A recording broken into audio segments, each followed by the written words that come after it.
보실게요.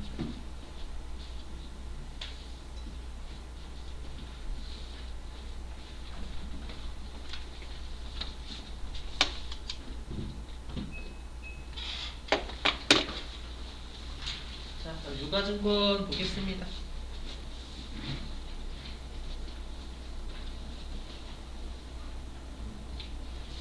자, 여기 여러분 유가증권은요, 그 회계 1급하고 다른 점이 뭐냐면 매도 가능 증권에 대한 실기를 좀 출제를 많이 해요. 그렇죠? 그래서 매도 가능 증권에 집중을 좀 많이 해주셔야 됩니다. 물론 단기 매매 증권은 여전히 잘 내고요. 그렇죠? 자, 보시면 일단 유가증권인데 우리가 사채하고 주식이죠. 맞죠? 기업의 재산권을 나타내는 증서를 우리가 유가증권이라고 하는데 기업의 재산권이 뭐냐면 기업이 이러한 증권을 발행하면 그게 투자받을 수 있는 증권이다 그 뜻이에요. 그래서 주식을 발행하면 그 가치 있는 거잖아요. 가격 있는. 맞죠? 또는 사채를 발행해서 돈을 빌리는 것도 회사들이 돈이 필요하는데 은행의 이자보다는 좀 싸요. 맞죠? 은행한테 빌렸을 때가 5%다라고 하면 우리 회사가 좀 잘 나가는 회사입니다. 그럼 2% 빌릴 수 있거든요. 맞죠? 그리고 막 나중에 이제 여러분들이 좀 위쪽으로 가시면 내가 사채를 발행을 하는 회사를 걸 취득하잖아요. 그럼 그 사채를 다시 내가 주식으로 돌릴 수도 있어요. 아셨죠? 그래서 이제 예를 들면 내가 어떤 회사의 주식이 12,000원짜리인데 7,000원에 살 수 있는 권리를 막 줍니다. 사채를 발행할 때. 전환 사채라고 그러거든요. 사채권자에서 주주로 전환하는 거. 되게 싸게 살 수 있어요. 그런 것도 있다. 자, 아무튼 유가증권은 우리가 주식하고 사채를 얘기하는데 지금 우리가 하는 동네는 여러분 자산이잖아요. 그렇죠? 그럼 자산은 주식을 사는 사람이 자산이죠. 주식이라는 자산을 가지고 있는 거고 그 다음에 우리가 사채를 발행하는 회사는 채무자입니다. 맞죠? 돈을 빌리기 위해서 회사가 발행하는 증서가 사채란 말이에요. 그럼 우리 회사는 사채를 발행하는 걸 부채인 거고요. 맞죠? 지금은 자산 동네니까 사채를 취득을 해야 채권자인 자산이 되는 겁니다. 그래서 이쪽 파트는 전부 다 주식과 자산을 주식과 사채를 취득한 회사 얘기하는 겁니다. 아주 번지가 보시면 그럼 우리가 자산은 항상 보유 목적에 따라서 구분하잖아요. 맞죠? 판매 목적이면 뭐 재고지사 이렇게 구분하잖아요.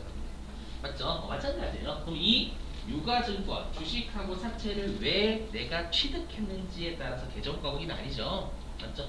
그래서 대표적인 게 내가 사채 또는 채무증권 같은 말입니다, 여러분들. 그렇죠? 그래서 시험에서 실기에서는 사채라고 직접 주거든요. 가끔씩 이론에서 사채라고 안 주고 채무증권이라고 될 때가 있어요. 우리가 증권은 유가증권이니까 주식 또는 사채거든요. 근데 채무증권이잖아요. 사채를 발행하는 회사는 채무자인 거니까. 맞죠? 그래서 시험에 채무증권이라고 나오면 여러분들은 사채구나라는 것도 판단하셔야 된다라는 거예요. 문제로요. 보시면 자, 내가 사채를 샀어요. 네, 이 사채를 왜 샀냐면 나는 이 사채를 끝까지 가지고 있을 거예요. 우리가 사채는 여러분들 일반적으로 통상 만기가 3년 내지 5년 정도 되거든요. 실제 현실에서요. 아시죠? 그래서 내가 사채를 만기까지 가지고 있을 목적이다라는 건 뭐냐면 이자를 다 먹어버리겠다는 얘기죠, 여러분들. 맞죠? 그래서 내가 그러한 목적으로 사채를 샀대요. 근데 주식은 만기가 없어요. 그래서 여기에 주식은 없는 겁니다, 여러분들. 주식은 만기 없어요. 그죠? 그래서 내가 사채를 만기까지 보유할 의도와 목적 또는 그 능력도 가지고 있대요. 그럴 때 우리가 쓰는 자산 계정 과목이 만기 보유 증권이라는 계정 과목 있잖아요. 그죠? 그럼 우리가 만기 보유 증권은 일단 비유동 자산입니다. 왜냐? 사채를 발행하는 회사도 비유동 부채예요. 만기가 3년 내지 5년이기 때문에. 그럼 당연히 상대방 입장도 비유동 자산이 되겠죠. 그죠? 자, 그럼 우리가 비유동 자산 다시 투자 목적인 투자 자산. 맞죠? 그 다음에 사용 목적인 유형 자산, 무형 자산. 나머지 기타 비유동 자산 이렇게 네 가지로 나뉘잖아요. 그럼 우리가 비유동 자산 중에서 얘는 이자를 먹는 것도 투자 활동이긴 하죠. 안전빵. 그렇죠? 위험 자산 우리가 화폐라든지 주식, 화폐래 죄송해요. 코인이라든지 그죠? 죄송합니다. 화폐 우리 코인이라든지 주식 위험 자산이 위험 자산. 맞죠? 위험 자산이고 그 다음에 우리가 이자는 위험 자산은 아니죠. 그냥 안전정도자 안정적인 거. 그래서 얘는 투자 목적이기 때문에 투자 자산에 속하는 게 만기 보유증권이죠. 자, 근데 이제 아니래요. 나는 만기까지 보유하고 의도를 할 필요 없. 나는 만기까지 보유할 의도 나에 관심이 없어요. 맞죠? 나는 투자 목적이야. 언젠가 팔아버릴 거야. 근데 그게 장기 투자 목적으로 보유할 수도 있고 아니면 내가 단기간에 시세 차익 얻을 목적으로 보유할 수도 있죠, 여러분들. 그죠? 그래서 내가 만약에 주식하고 사채를 단기간에 시세 차익을 얻을 목적으로 샀대요. 목적의 목적. 선생님, 저는 단기간에 주식을 샀다 팔았다 하고 싶은데 계속 손해를 보는데요. 이게 아니고 나는 단기 목적은 다 그렇지. 처음에 그랬잖아요, 여러분들. 이런 말 쓰잖아요. 우리가 일상생활에서 누구나 그럴싸한 계획을 가지고 있다. 처음 맞기 전에 타이 복싱 선수가 한 말이거든요. 유명한 선수가 누구나 그럴싸한 계획을 가지고 있다. 처음 맞기 전까지. 그렇죠? 그래서 누구나 단기적인 시세 차익 얻을 목적은 가지고 있죠. 그게 잘 안 돼서 그렇지. 그래서 단기적인 시세 차익을 얻을 목적이고 매매가 적극적이고 빈번하게 발생한다라는 건 당연히 채권 시장이나 주식 시장에서 거래가 된다는 뜻이에요.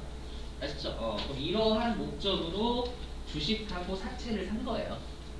아시죠? 그러면 이때 단기 매매증권이라는 개정 과목으로 분류하죠. 자, 그럼 우리가 단기 매매 증권은 유동자산이 될 수밖에 없어요. 일단 단기니까 비유동은 안 되죠. 그렇죠? 그럼 우리가 다시 유동자산은 당좌자산과 재고자산 이렇게 두 개로 분류한단 말이에요. 근데 우리가 재고자산은 판매 목적으로 보유하는 상품, 제품, 원재료를 얘기하거든요. 그럼 단기 매매 증권 그거 해당돼요, 안 돼요? 안 돼요. 안 되니까 들어올 곳이 당좌자산밖에 없죠, 여러분들. 그렇죠? 그래서 유동자산은 당좌자산에 속해요. 됐죠? 자, 근데 나는 그러한 목적이 아니라 나는 이 주식하고 사채를 장기 투자 목적으로 산 거예요. 삼성전자 주식이라 생각하시면 되겠죠, 여러분들? 그래서 언젠가 뛰겠지, 막 해가지고. 그러면 우리가 개정 과목을 매도 가능 증권이다라고 보죠. 그죠? 그리고 매도 가능 증권도 당연히 투자 목적이기 때문에 투자자산에 속하고요. 되셨어요? 장기니까 비유동자산에 속하는 게 되겠죠. 되셨어요? 그럼 여기 지금 마인드맵 그린 건 말문제들이에요. 말문제들. 왜냐면 시험에 유가증권은 말문제하고 실기 다 잘 내거든요. 시험이 진짜 좋아요. 넘어갈게요.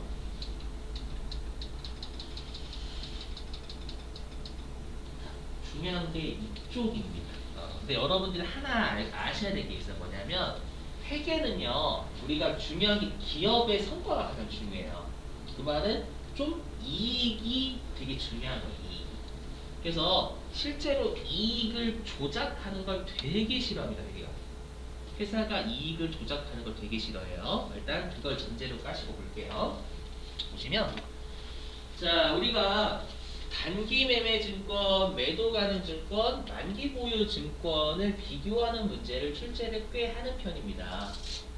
그랬을 때 자, 우리가 여러분들이 가장 힘들어 하셨던 게 뭐냐면 썼으면 일상생활에서 비용이죠, 무조건. 썼으면. 그쵸? 근데 회계를 하시다 보면 자산과 관련돼서 썼으면 자산이지 비용 아니잖아요, 여러분들. 맞죠? 그래서 내가 뭐 자동차 사면서 취득세 냈다. 그 자산 취득과 관련된 세금이니까 세금으로 처리하지 않고 자산 처리해버리잖아요. 맞죠? 그래서 원칙이 우리가 취득 자산을 샀으면 자산을 사기 위해서 썼던 것도 자산 처리해야 하는 게 원칙이잖아요.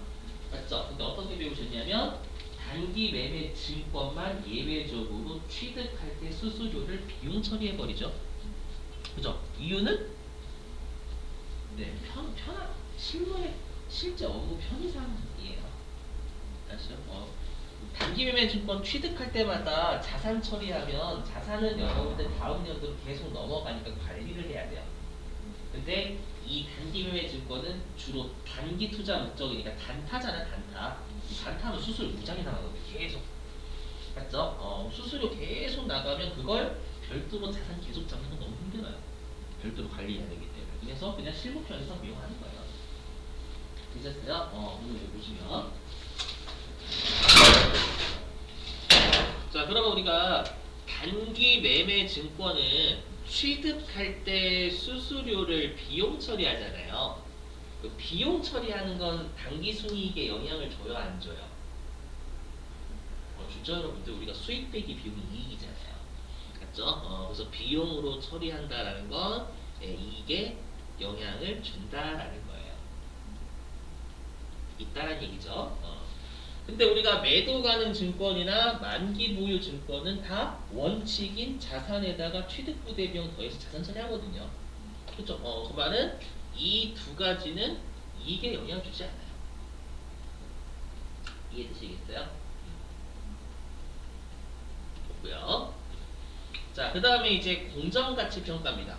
우리 연도 말에 자산은 시가로 평가해야죠. 이용자들한테는 시세 정보가 중요하거든요. 이용자들은. 맞죠? 그래서 시가로 평가해야 되는데 우리가 단기 매매 증권하고 매도 가는 증권에 공통점이 있어요. 둘 다 언젠가는 팔목적이에요. 맞죠? 그게 장기 투자든 단기 투자든 당초에 팔긴 하거든요. 그럼 판매를 한다라는 건 시세에 관심이 있어요? 없어요? 있어요. 있으니까 공정가치로 평가를 하죠. 맞죠? 근데 만기 보유 증권은 핵심이 얘입니다. 공정가치로 평가하지 않습니다. 왜냐? 만기 보유 증권은 그 해당 증권을 만기까지 가지고 있을 목적이잖아요. 집으로 따지면 그 집에 평생 살 거죠. 그죠? 그럼 내가 그 집에 평생 살 거다라는 건 집의 시세에 관심이 없어요. 그러니까 그 집에 죽을 때까지 살 거기 때문에. 그죠? 그래서 만기 보유 증권은 공정가치로 평가를 하지 않는다라는 문제 은근 출제했습니다. 얘 공정가치로 평가한다고.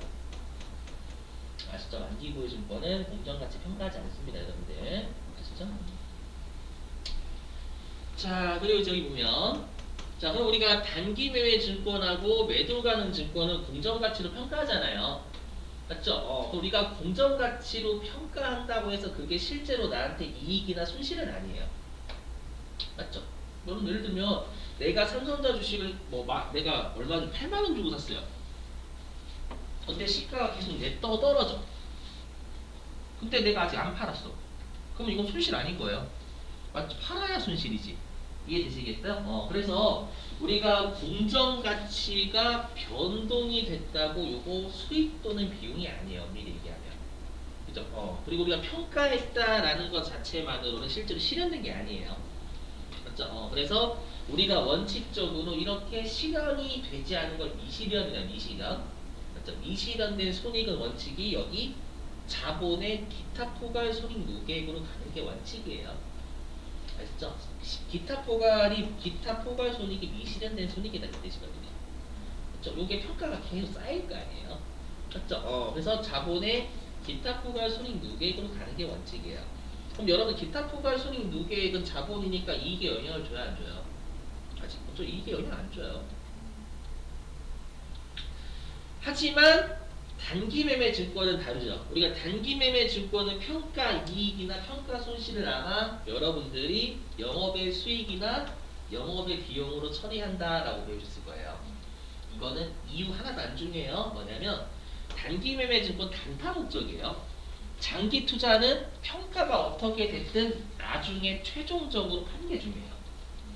하지만 단기 투자는 내가 평가를 하고 바로 팔 거란 말이야, 집을. 장기 투자는 내가 집의 시세가 어떻게 됐고 나중에 팔 거고, 단기 매매 증권을 집으로 따지면 이 집의 평가가 시가가 올라가 바로 내일 팔 사람이에요. 아셨죠? 그래서 그냥 어떻게 보냐면 이렇게 불러요. 단기 매매 증권의 평가 이익이나 손실은 분명히 실현되진 않았어요. 하지만 처분하기까지 얼마 안 남은 놈이에요. 단기 투자 목적이니까.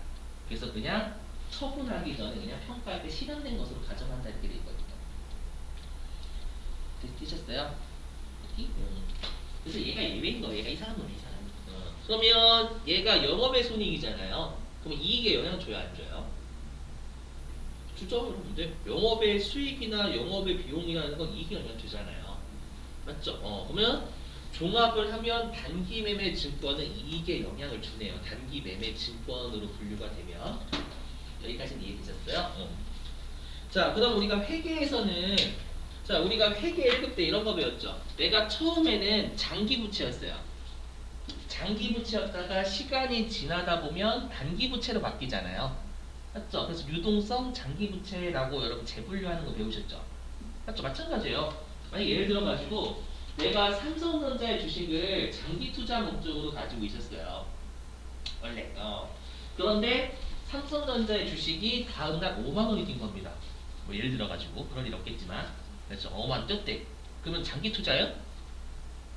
물론 장기 투자할 사람도 있지만 5만 원이 뛰었어, 여러분들. 그럼 대부분 바로 팔려고 할걸? 맞죠? 5만 원이 뛰었는데. 맞죠? 언제 내려갈지 어떻게 알아요, 여러분들? 맞죠? 그래서 이렇게 목적이 바뀔 수 있잖아요. 그럼 목적이 바뀌면 당연히 분류를 바꿔줘야 돼요. 맞죠? 그러면 우리가 지금 사례도 매도 가능 증권에서 단기 매매 증권 됐다는 얘기잖아요. 처음엔 장기 투자 목적이었던 빨리 팔아야지? 이렇게 된 거죠. 자, 이렇게 목적이 바뀌었을 때 그러면 매도 가능 증권에서 단기 매매 증권으로 갈 수 있냐? 없어요. 없어요. 또는 나는 이 채권을 만기까지 보유할 목적이었어. 근데 이 회사가 뭔가 좀 안 좋아 보여요. 그래서 빨리 채권을 팔아야 되겠어. 그래서 단기 매매 증권으로 단기 투자 목적을 바꿨대. 그래도 안 돼요. 왜일까요? 회계는. 왜일까요? 왜냐면 매도 가능 증권에서 단기 매매 증권으로 가든 만기 보유 증권에서 단기 매매 증권으로 가든 단기 매매 증권에서 다른 분류로 가든 다 단기 매매 증권을 거치잖아요. 그러면 이익에 영향을 줘요. 이익에 영향을 주면 회사가 마음대로 이익을 조작할 수가 있어요. 무슨 말인지 이해되시겠어요? 그래서 이익을 조작할 수 있기 때문에 단기 매매 증권에서 다른 곳에서 단기 매매 증권으로 재분류는 안 돼요. 근데 이유는 회계가 진짜 이익 조작을 진짜 싫어하거든요. 그것 때문에 사람들 여러 많이 손해봤어요. 맞죠? 주가 조작이라고 하잖아요, 여러분들.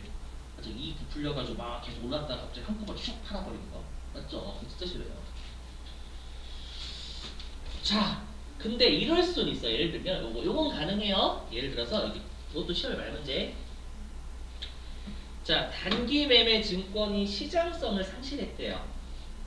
이게 뭐냐면 내가 원래 어떤 회사에 주식 들어갔어요. 알고 보니까 상장 폐지가 되는 거 다 맞죠? 가끔씩 이익이 여러분들 적자가 계속 나거나 아니면 뭔가 불성실해서 막 벌점 같은 거 부작위 받으면 상장 폐지되거든요. 그럼 상폐가 되면 상폐라고 하죠. 그럼 상폐가 되면 단기 매매 증권이 시장성 상실했다라는 거래가 안 돼요. 티슈예요, 티슈. 티슈죠, 티슈. 거래가 안 돼요. 그럼 이럴 때는 어쩔 수 없어요. 이럴 때는 내가 장기 투자 목적으로 의무를 머금고 가지고 있는 거죠. 왜냐면 상장 폐지가 한 번 됐다고 영원히 상장이 안 되는 건 아니에요. 그 사유가 해소가 되면 다시 상장이 될 수가 있어요. 아셨죠? 그 기간까지 좀 오래 걸리거든요. 아셨죠?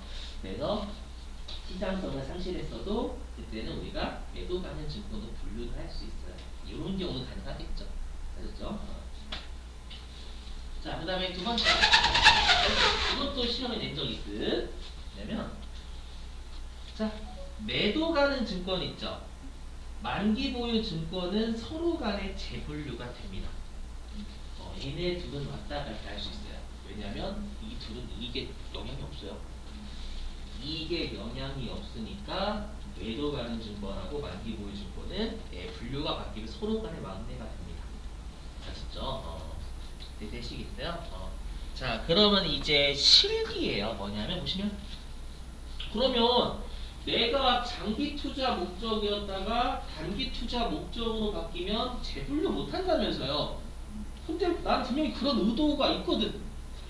좀 어떻게 하냐는 거예요. 요게 실기인데 이거는 결론은 외우셔야 돼요. 지금부터 하는 결론은 외우셔야 된다.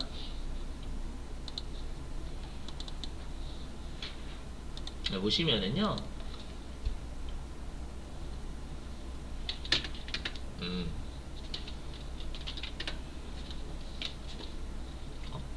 너 프로그램 지웠나? 아니구나.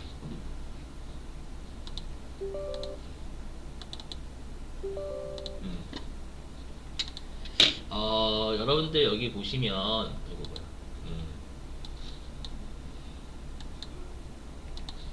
제가 매도 가능 증권 검색했거든요. 보시면 매도 가능 증권이 두 개가 뜨죠. 맞죠? 위에 빨간색 매도 가능 증권 123번. 이거 뭐야 이거? 123번. 그죠? 그 다음에 파란색 매도 가능 증권 178번. 이 두 개 차이가 뭘까요? 뭐냐면 우리가 번호가 낮을수록 현금 흐름이 빨라요. 그래서 아마 현금이 여러분들 101번일 겁니다. 현금이 그래서 유동성이 제일 빠르잖아요. 맞죠? 그 말은 요 위에 있는, 물론 말씀드릴게요. 요 위에 있는 매도 가능 증권은 유동자산입니다. 그리고 요 아래에 있는 매도 가능 증권은 투자자산이에요. 그러니까 어떻게 하는 거냐면 내가 처음에 삼성전자의 주식을 장기 투자 목적으로 가지고 있었을 때는 178번 거는 거예요. 그랬다가 내가 단기 투자 목적으로 바뀌었어요. 근데 단기 매매 증권을 못 분류한다면서요. 그럼 그럴 때 분류하는 매도 가능 증권이 위에 매도 가능 증권이에요. 근데 우리 시험에서는 그렇게 바꾸는 문제를 출제하지 않아요. 실기 때. 그러면 우리 시험에는 매도 가능 증권에 대해서 언급이 있으면 다 투자 자산으로 줍니다. 즉 178번 것이란 얘기예요. 실기 때. 무슨 말인지 이해되시겠어요? 그래서 왜냐면 실제로 우리가 검색하면 매도 가능 증권이 위에 커서가 있을 거거든요. 그러면 여러분들이 아래로 내리셔서 주무셔야 됩니다. 아래로 내리셔가지고 주무셔야 된다라는 거예요. 이해되시겠어요? 무슨 말인지? 마찬가지예요. 만기 보유 증권도 이럴 수 있겠죠. 내가 처음에는 만기까지 보유할 목적이었다가 단기간에 시세 차익을 얻을 목적으로 바꾼 거야. 아셨죠? 그럴 수도 있는 거고, 아니면 이럴 수 있겠죠. 내가 만기 보유 증권이 4년짜리였는데 시간이 지나다 보니까 1년 내에 만기가 도래한 거예요. 그럴 수도 있겠죠, 여러분들. 그죠? 뭐 그럴 때도 똑같습니다. 이거 아니구나. 얘도 마찬가지예요. 여기 보시면 네, 만기 보유 증권도 마찬가지입니다. 내가 처음에는 만기가 3년짜리 사채를 산 거예요. 그때는 투자 자산이니까 이쪽으로 분류하는 거예요. 근데 시간이 지나다 보니까 1년 내에 만기가 도래한 겁니다. 그럴 때는 위에 있는 유동자산이 만기 보유 증권이 있다라는 거예요. 우리 시험 목적상 괜히 아래 걸 걸어야 되겠지. 되시겠어요? 말 문제는 대비하셔야 될 게 우리가 만기 보유 증권과 매도 가능 증권도 유동자산이 있다라는 거예요. 그럼 위에 것처럼 이해되시겠어요? 무슨 말인지? 네, 그걸 꼭 기억하시고.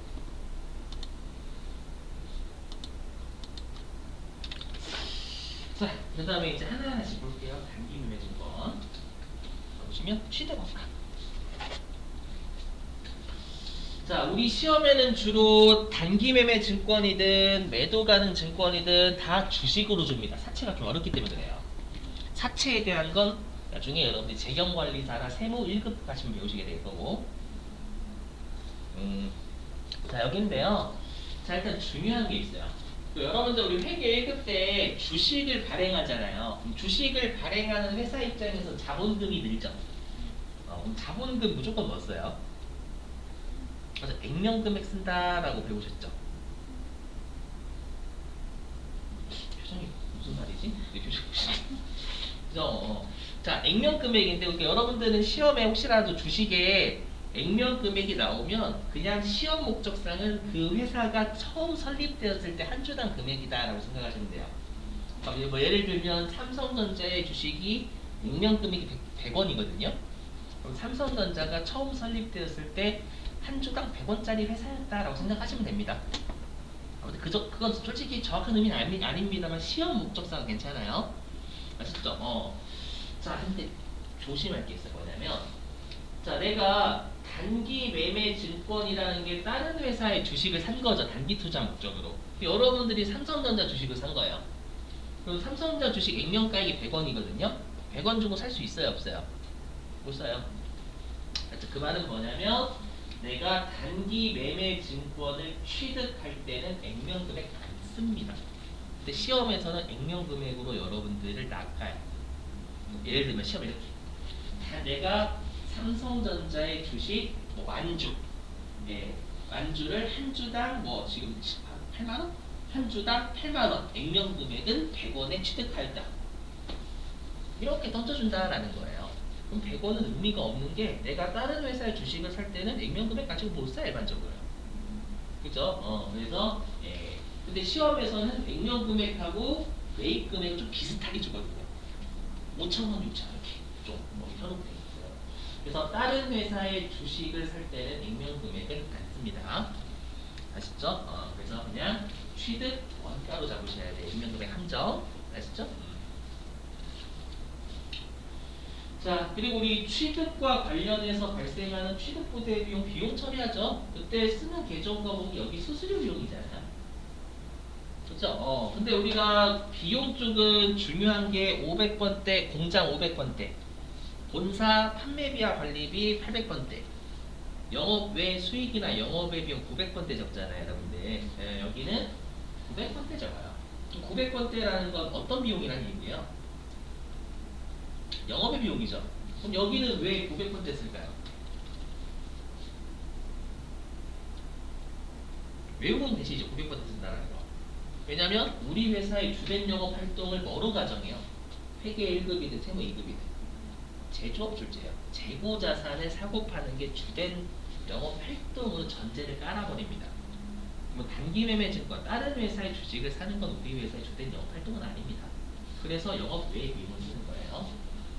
알겠죠? 외우시고 그래서 900번대 쓴다라는 거. 자, 나머지는 뭐 우리가 했던 겁니다. 원칙은 자산 취득할 때 부수적으로 쓴 건 자산에 얹어야죠, 여러분들. 맞죠? 하지만 예외적으로 단기 매매 증권만 별도로 비용 처리하는 건 실무상 편리함을 위해서 그러는 건 실무상 편리함을 위해서. 넘어가겠습니다, 이거. 자, 그 다음에 이제 처분인데요. 여기는 아마 여러분들 알고 계실 건데 무지하게 중요한 게 있어요. 보시면 잘 보셔야 돼. 그 여러분들 회계에서 이런 말 쓰죠. 중요한 거는 구분하지만 중요하지 않은 건 통합하여 표시한다. 기억나세요? 그 문구가 무지하게 중요하거든요. 뭐냐면 중요한 정보라는 건 주가에 영향을 줄 수 있는 게 중요해요. 그 회사의 주가에. 여러분 삼성전자 왜 투자해요? 삼성전자가 여러분들 주가가 올라서 나한테 이득을 주니까 투자하는 거잖아요, 주식을. 그럼 삼성전자의 주가에 영향을 줘야지만 중요하겠죠. 그럼 삼성전자가 건물을 얼마에 팔았는지는 중요할까요? 안 중요해요. 삼성전자가 건물을 얼마에 팔았는지 주가에 영향 안 줘요. 맞죠? 왜냐하면 삼성전자는 핸드폰이나 반도체나 이런 것들을 팔아야 주가에 영향을 주거든요. 맞죠? 근데 어떤 회사가 건물을 팔았대. 그건 뭐 의미 없어요, 여러분들. 우리 회사가 건물을 파는 회사가 아닙니다는. 그죠? 즉, 그 회사의 주된 영업 활동 일대가 중요하다는 얘기예요. 아셨죠? 그래서 잘 보시면 예를 들어볼게요. 예를 들면 이거는 여러분들 적지 마세요. 아셨죠? 느낌만 잡으시면 돼요. 느낌만 보시면 예를 들어볼게요. 여기. 자, 사례 1번. 사례 1번. 자, 우리 회사가요. 제품을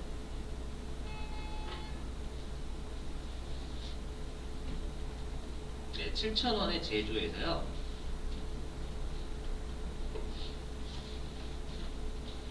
현금 10,000원에 판매했다.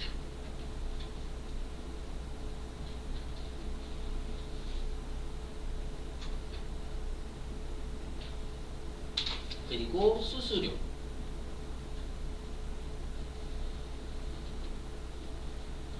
300도 현금으로 지급했대.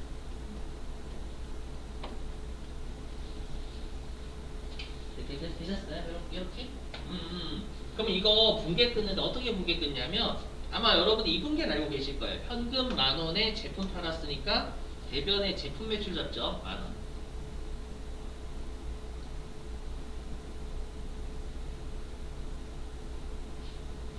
그리고 현금 10,000원.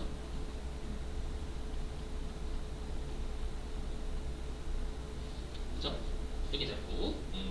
그 다음에 실제로 이분계는 안 보셨을 거예요. 왜냐면 시험에서 얼마짜리를 얼마에 팔았다라고 실기 때 출제하지 않거든요. 맞죠? 그래서 지금 하는 분계는 여러분들 앞으로 저렇게 끊으면 되나 보다 라고 생각하시면 됩니다. 어떻게 하냐면 그럼 제품을 팔았으니까 제품이 장부에서 날아가야 되잖아요. 그럼 제품은 얼마로 날려요? 7,000원으로 날려야 돼요. 7,000원이 제조한 거니까. 맞죠? 그리고 여기에다가 매출 원가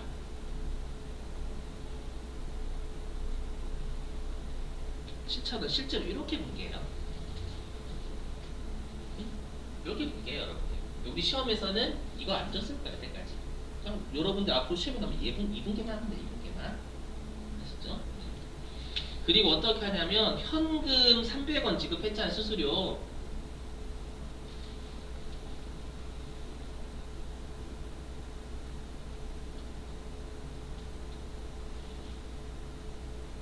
이렇게 다 적습니다.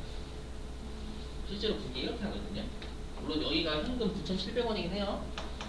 아시죠? 왜냐면 제품을 사고 파는 건 중요해야 안 중요해요, 여러분들? 많이 중요해요. 많이 중요하니까 얼마에 팔았고, 얼마에 만들었고, 그 다음에 얼마의 비용을 썼는지 다 표시해야 됩니다. 이용자단이 중요해요.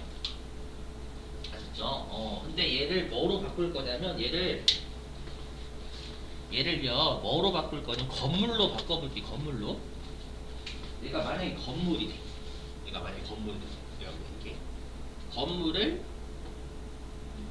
7,000원에 구입해서 현금 10,000원에 팔고요. 수수료 300원 현금 지급했대요. 알죠? 그러면 얘는 이렇게 끊어버립니다.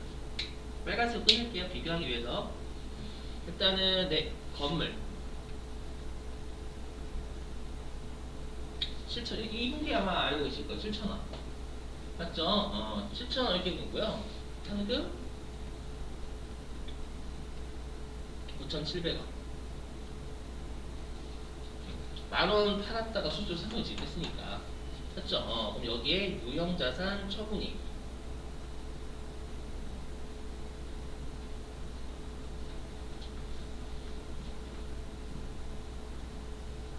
2,700원 이렇게 표시합니다. 우리가 손익계산서에 나오는 건 얘는 세 가지 다 나오죠. 근데 얘는 손익계산서 얘만 딱 안 나옵니다. 왜일까요? 이용자들은 이거 관심 없어요.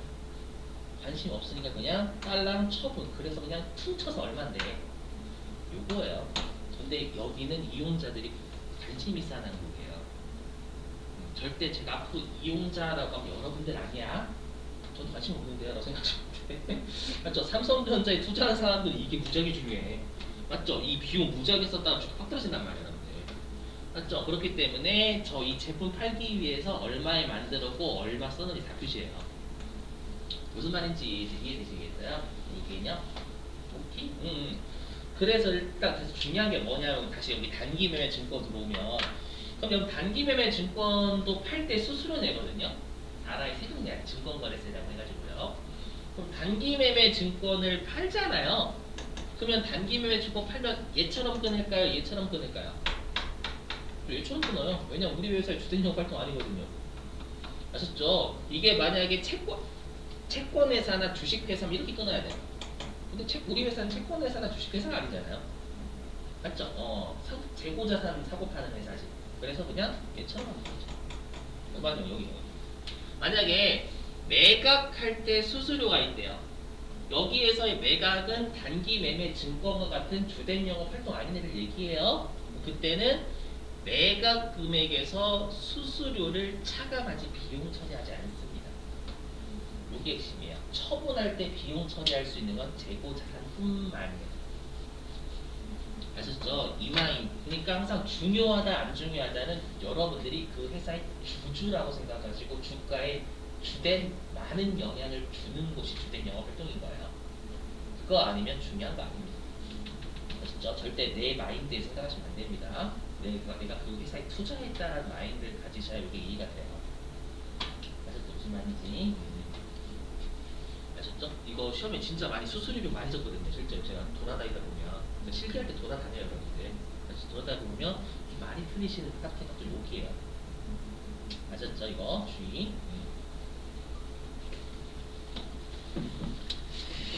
그래서 기억하셔야 돼.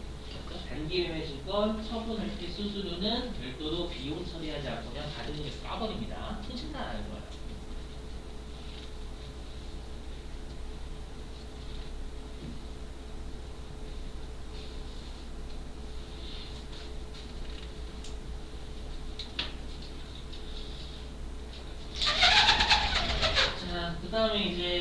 가능 증권.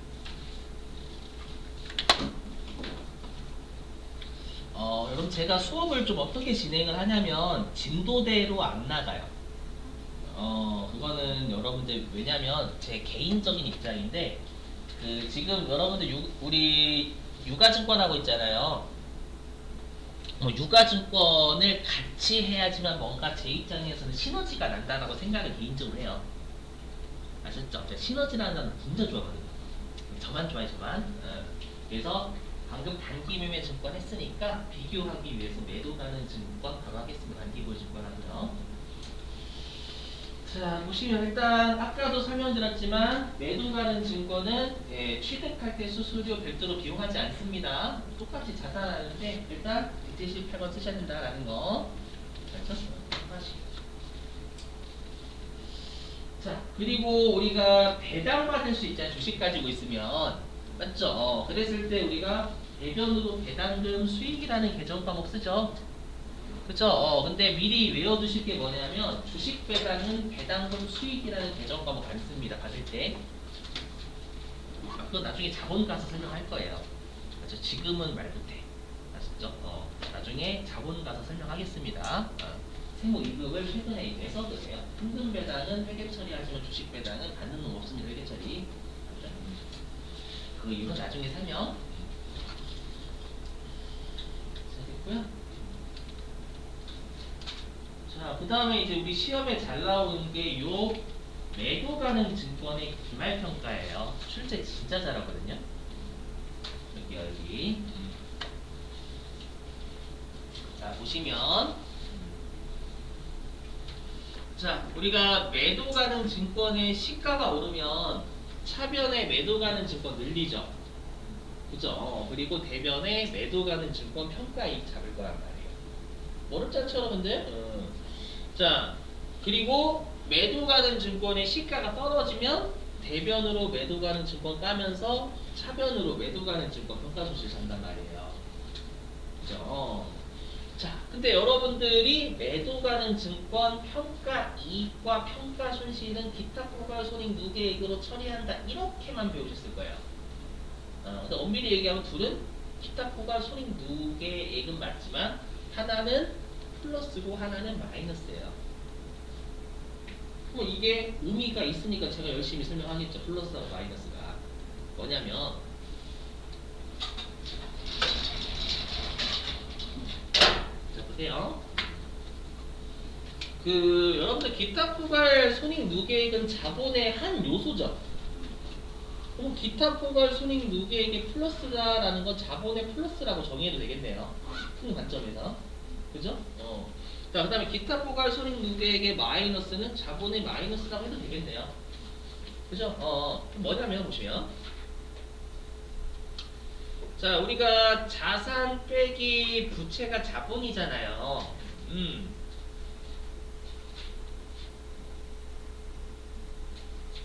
그러면 자산이 부채보다 많으면 자본이 플러스 돼요, 마이너스 돼요? 플러스 아닌가? 어렵죠, 여러분들. 이게 많으면 플러스다. 재미없죠, 여러분들. 그죠? 그 다음에 자산보다 부채가 많대요. 그럼 자본이 플러스예요, 마이너스예요? 마이너스예요. 그러면 누가 봐도 자본이 플러스인 건 이 회사의 재무 구조가 안정적이에요. 근데 이 회사의 자산보다 부채가 많으면 거진 쓰레기같이 보여요. 맞죠? 이거를 따지면 이게 마치 이거죠. 예를 들면 어떤 사람이 제가 만약에 아침에 여러분들 그 수업할 때 늦어가지고 얼굴을 하나도 안 씻었어. 머리도 다 떠가지고 결함이 맨날 결함. 그럼 결함은 어떻게든 감추고자 하기 위해서 우리 어떻게 해요? 택시 같은 거 탈 때 거기서 화장 같은 거 하고 하잖아요. 빨리 어떻게든 꼬라지를 좀 괜찮게 보여야 되니까. 맞죠? 기업들도 마찬가지예요. 자본이 마이너스인 건 결함이기 때문에 이 자본의 마이너스하고 자본의 플러스인 건 서로가 퉁칩니다. 퉁쳐서 어떻게든 자본의 마이너스 보여주기 싫은 거예요. 아셨죠? 그래서 여러분들이 외우셔야 돼. 이게 매도 가능 증권 평가에서 시험에 가장 많이 나오는 애예요. 매도 가능 증권 평가 이익하고 매도 가는 증권 평가 손실은 서로 간에 상회합니다. 맞았죠? 외우셔야 됩니다. 반드시. 자, 보실게요. 그래서 예를 들어 보겠습니다. 보시면.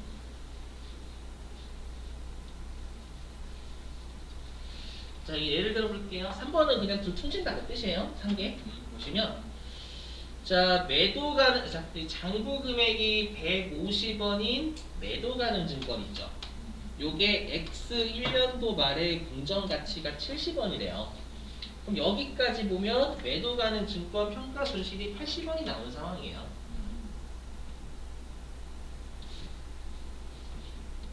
매도라고 좀 할게요.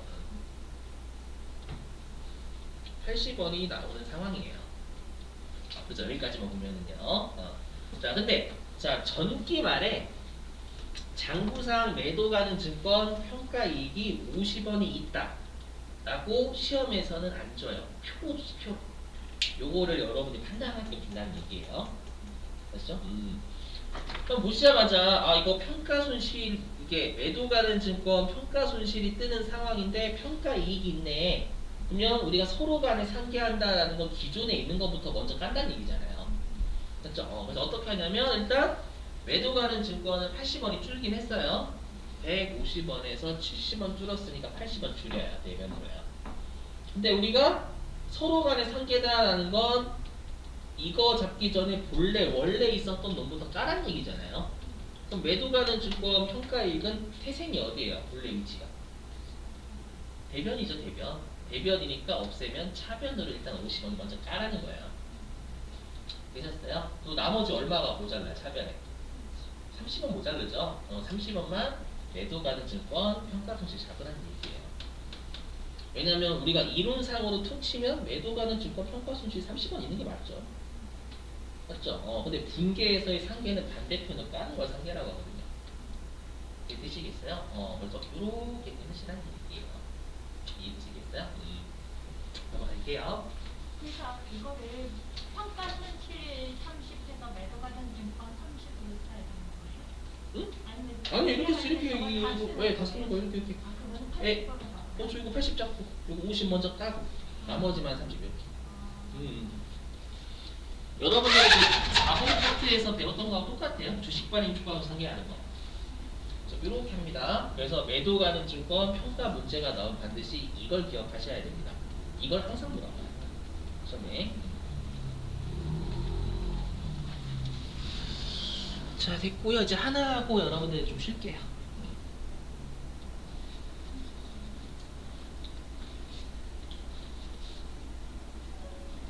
자, 우리 여기까지는 그래도 회계 1급 때 간혹 출제하거든요. 최근에 한번 출제를 해가지고 회계 1급에서 출제했었어요. 네, 근데 이거는 세무 2급에서 처음 보시는 겁니다. 매도 가는 증권의 처분입니다. 이거 가끔 냅니다. 맞죠? 근데 이거 좀 어렵습니다. 분계가 좀 어려워요. 이론은 쉽거든요. 계산 문제 쉽거든요. 근데 이론 실기가 어렵습니다. 분계 끄는 게. 해보면 자, 매도 가는 증권은 단기 매매 증권하고 달라요. 뭐냐면 장기 투자 목적이기 때문에 중요한 게 뭐냐면 내가 장기 투자 목적으로 보유하는 집이 있어요. 그럼 그 집이 내가 10억 주고 샀는데 시가가 계속 떨어지고 있는 겁니다. 눈물이 앞을 가리죠. 그죠? 근데 최종적으로 그 집을 얼마에 팔았냐면 난 12억에 팔았어요. 이득 본 거예요? 손해 본 거예요? 내가 10억에 샀던 집이 계속 시가가 막 7억, 4억, 1억 계속 떨어진 거예요.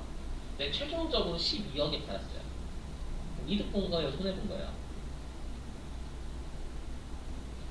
어려워요. 여러분 생각해봐요. 내가 집을 장기적으로 가지고 있어. 투자 목적이야. 근데 그 부동산이 갑자기 지금 규제 때문에 계속 집값이 떨어지고 있는 거예요. 아셨죠? 그러니까 평가 손실이 났다는 얘기잖아요. 근데 나중에 뭔가 뭐 정권이 뭐 예를 들어가지고 정권이 뭐 바뀌거나 그렇게 해가지고 전 절대 여러분들 그 정치적 견해 없는 사람이에요. 아셨죠? 선생님 할 때 그 견해 표명하면 안 돼. 잡혀가. 그렇죠. 없는 사람인데 만약에 정권이 바뀌어가지고 서민 친화적 정책 낼 때 그래서 막 부동산 값이 오른 거야. 그래서 최종적으로 한 12억까지 갔어. 그래서 난 12억에 팔았어요. 그럼 이거 난 손해라고 생각해요? 이익이라고 생각해요? 이익 아니야? 이익이지. 내가 얼마 막 계속 시가가 떨어지다 뭐든 난 최종적으로 12억에 팔았거든. 이거 그거 질문 드니 그거 질문 아셨죠? 그래서 다시 매도 가는 증권으로 돌아오면 우리 시험에 매도 가는 증권 얼마에 평가했다 막 달리 부르세요 막 시가가 떨어졌다 이렇게 상관없어요. 매도 가는 증권의 처분 이익하고 손실은 최종적으로 얼마에 팔았는지가 중요해요. 얼마짜리에 사서 얼마에 팔았는지가 있으네요. 아시죠? 그리고 평가하고 나발이고 그건 다 쓸모없어요. 계산 문제에서 계산 문제는 아셨죠? 자 보실게요. 여기 보면은 보시면 자 취득 원가가 80원인 매도 가능 증권의 기말의 공정 가치가 100원으로 평가가 됐대요. 그러면 얘는 전년도에 이렇게 잡았겠죠? 차변에 매도 가능 증권 20원 올리면서 대변에 매도 가능 증권 평가에 20원 이렇게 잡았을 거란 말이에요. 되시겠어요? 자, 근데 이제 이 사례 1번의 매도 가능 증권을 당기 중에 현금 120원에 처분했대요. 질문입니다. 이거 처분 이익 얼마예요? 처분 이익 얼마일까요? 40원일까요? 20원일까요? 자, 아예 극단적으로 볼게요. 자, 기말의 공정 가치가 50원으로 평가가 됐대요. 아시죠? 50원으로 평가가 됐는데 얘를 120원에 팔았답니다. 이익이에요? 손실이에요? 이익이죠, 이익. 맞죠? 얼마 이익 본 거예요? 40원입니다. 40원. 20원 아닙니다. 왜냐면 공정가치 장기 투자 목적이기 때문에 장기 투자 목적은 평가가 어떻게 됐든 나 80원 주고 사고 이 집으로 따지면 맞죠? 80원 주고 산 집이 120원에 팔리는 거예요. 장기 투자 목적이니까. 되셨어요? 그래서 얘는 처분 이익 20원이 아니라 40원입니다. 그래서 일단 요게 핵심이고요. 자, 근데 분계가 어려워요. 분계가. 일단 처분이익하고 손실을 구하는 건 쉽거든요. 근데 분계가 어렵습니다. 해보죠. 자, 그럼 매도 가는 증권이 전년도 말에 100원으로 표시가 되어 있을 거 아니에요? 맞죠? 그냥 80원에서 20원 올려줬으니까. 맞죠? 그래서 어떻게 하냐면 대변으로 매도 가는 증권을 100원에 깝니다. 그렇죠? 그리고 현금을 120원 받았잖아요. 그래서 여러분들이 처분 이익이 20원이다 라고 생각을 하셨을 거예요. 맞죠? 근데 아니에요. 여러분 생각해보세요. 자, 여러분들의 주식이 평가가 올랐어. 빨간색으로 표시가 되잖아요. 예를 들면 그럼 여러분들 평가가 되어 있던 걸 처분하면 평가가 있어요? 없어요? 없어요, 여러분들. 내가 평가가 되어 있던 애를 팔게 되면 평가고 나발이고 존재할 수가 없어요. 평가라는 것 자체는 그 자산이 있어야 돼요. 이해되세요? 근데 이 자산이 없어요. 지금 팔았기 때문에 없어요. 없으니까 그 말은 평가 이익도 같이 날려야 돼요. 되시겠어요? 그래서 핵심이 뭐냐면 매도 가는 증권을 팔았어. 팔았으면 얘는 이제 더 이상 평가가 남아있으면 안 돼요. 그렇죠? 자산이 존재하지 않기 때문에 평가가 없습니다. 그렇기 때문에 매도 가는 증권 평가 이익이나 평가 손실도 먼저 까는 거예요. 같이. 아셨죠? 그럼 어떻게 하냐면 대변에 매도 가는 증권 평가액을 차변으로 이렇게 날리는 거예요. 반드시 2분계를 하셔야 돼요. 평가 이익이나 평가 손실 같이 없애요. 네, 되셨어요? 그래서 요 매도 가는 증권 처분 이익은 40원이 40원. 40원 이렇게 해서 620. 어려우실 거예요, 이거 자체가. 자, 그래서 결론은 이거예요. 시험에 매도 가는 증권은 처분 이익하고 손실은 얼마인가 라고도 계산 문제 잘 내거든요. 계산 문제. 예산 문제 대비하실 때는 얼마에 평가했던 거 무시하시면 됩니다. 아시죠? 그냥 얼마에 사서 얼마에 팔았는지만 보시면 돼요. 알죠? 요거는 예산 문제 대비하시는 거. 아시죠? 그리고 실기하실 때는 반드시 매도 가는 증권 평가이익과 손실도 같이 날리셔야 된다라는 겁니다. 되시겠죠? 자, 그럼 여러분들이 이 문제 하나 풀어보실래요? 교재가 됐든 연습장이 됐든 요거 실제 기출문제예요. 이거를 여러분들이 연습장이나 교재에 풀어주시면 됩니다. 지금부터.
실제로 나중에 우리 좀 이따가 실기할 거거든요. 한 4교시 나오듯이 이쯤에 한번 그래서 할때 또 있어 이 문제.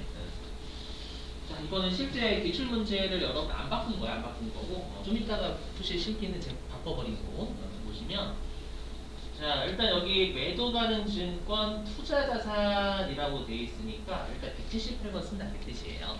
그 뜻이고 보시자마자 얘는 처분했다라고 눈에 보이죠. 네. 그리고 얘는 2,800만 원짜리를 전년도 말에 평가했더니 2,400만 원이니까 매도 가능 증권 평가 손실이 전년도 말에 400만 원이 있었던 상황이죠. 이해되시겠죠? 자, 근데 이제 이렇게 매도 가능 증권 처분 문제가 실기 때 나오잖아요. 나오면 일단 얼마의 이익이 났는지 또는 손실이 났는지를 먼저 보셔야 돼요. 일단은 얘는 최종적으로 처분 이익 또는 손실이 얼마냐면 처분 손실이 200만 원이다. 200만. 왜 200이냐면 얼마에 평가했는지는 의미가 없거든요. 장기 투자 목적이니까 2,800만 원에 취득한 장기 투자 목적인 애를 2,600만 원에 최종적으로 팔았어요. 그렇기 때문에 처분 손실은 2,800에서 2,600 꺾입니다. 그래서 일단 처분 손실이 200만 원이 나와야 됩니다. 일단 이것만 해도 실기 한 20%는 맞습니다. 아시죠? 그 생각을 하셔야 돼요. 그게 안 나오면 실기 잘못 푼 거예요. 아시죠? 그래서 어떡하냐? 그러면 우리가 매도 가는 증권은 장부상에 2,400만 원 기록돼 있을 거 아니에요. 그럼 얘를 팔았기 때문에 외변에 매도 가는 증권 2,400만 원 까는 겁니다. 되시겠어요? 근데 팔았으니까 이제 평가 이익이 남아있으면 안 되지. 손실이 나. 팔았으니까 평가는 항상 평가라는 것 자체가 자산이 있어야 평가하는 거잖아요. 자산이 없으면 평가를 못 해요. 남의 건데 무슨 내 평가 어떻게 하면 이거 양아치지. 그죠? 그래서 평가 손실도 같이 나요. 평가 손실 400만 있었잖아요. 그것도 날려야 돼요. 맞죠? 그래서 실제 여러분 만약에 주식이라 따지면 네, 빨간색이나 파란색으로 됐던 거 팔아보세요. 그럼 아무것도 없을 거예요. 없어요. 그래서 차변에 있던 거죠. 매도 가는 증권 평가 손실이라는 건 얘를 대변으로 상기하는 거예요. 이 작업을 꼭 하셔야 돼요. 평가 이익이나 손실도 같이 되셨어요? 근데 실제로 얼마 받았냐면 2,600만 원 현금으로 회수했다라고 얘기했잖아요. 차변에 현금 2,600만 원. 그죠? 그럼 마지막 해야 될 게 처분, 손실 또는 이익인데 빵꾸가 차변에 나거든요. 차변에 나면 손실밖에 적을 수가 없어요. 그죠? 그래서 처분 손실 200적으로 잘했던 처분 손실 200만 원이었어요. 이렇게 하시는 거예요. 아셨죠? 문제는 이렇게 하시면 되겠습니다. 자, 됐습니다. 우리 10분 쉬었다가요. 10분 쉬었다가 저 자주 쉬어요, 여러분. 1시간에 한 번씩 쉽니다. 맞죠? 그게 과학적으로 증명이 됐대요, 여러분들. 우리 그 고등학교나 대학교 때 50분하고 10분 쉬잖아요. 그죠? 머리를 고려하기 위함이에요. 10분 쉬었다가요. 네, 2시 15분에 시작할게요.